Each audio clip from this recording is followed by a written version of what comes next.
National Truth and Reconciliation Week begins on Monday, September 23rd, leading up to National Day for Truth and Reconciliation on September 30th. Hi, my name is Alexis Dawson, and I'm the Diversity, Equity, and Inclusion Manager at PLASP. National Day for Truth and Reconciliation is a day of mourning that commemorates Indigenous children who never returned from Indian residential schools, survivors of these schools, and their families. The Indian residential school system operated from the 1870s until 1996 and was established by the government to assimilate Indigenous children into Euro-Canadian culture. Over 150,000 First Nations, Inuit, and Métis children attended residential schools where they were often forcibly removed from their families, faced severe abuse, and endured harsh conditions leading to a high death toll.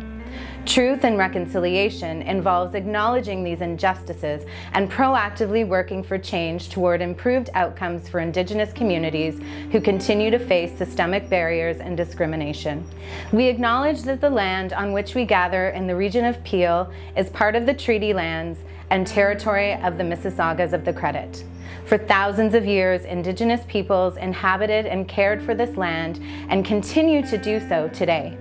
In particular, we acknowledge the territory of the Anishinaabe, Huron-Wendat, Haudenosaunee, and Ojibwe Chippewa peoples, the land that is home to many diverse First Nations, Inuit, and Métis people, and most recently the territory of the Mississaugas of the Credit First Nation, who are direct descendants of the Mississaugas of the Credit. The City of Toronto is on the traditional territory of many nations, including the Mississaugas of the Credit, the Anishinaabe, the Chippewa, the Haudenosaunee, and the Wendat peoples, and is now home to many diverse First Nations, Inuit, and Métis peoples.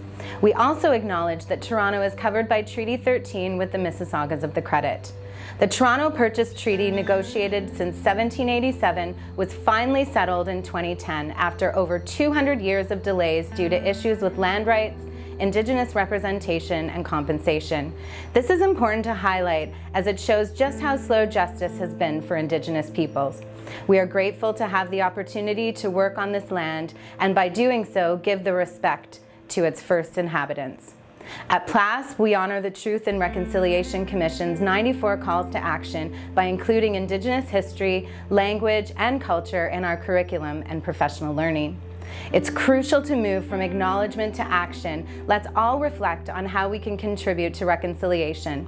Wearing orange on September 30th symbolizes loss of culture and atrocities faced by Indigenous children, their families, and communities, and shows support for Indian residential school survivors.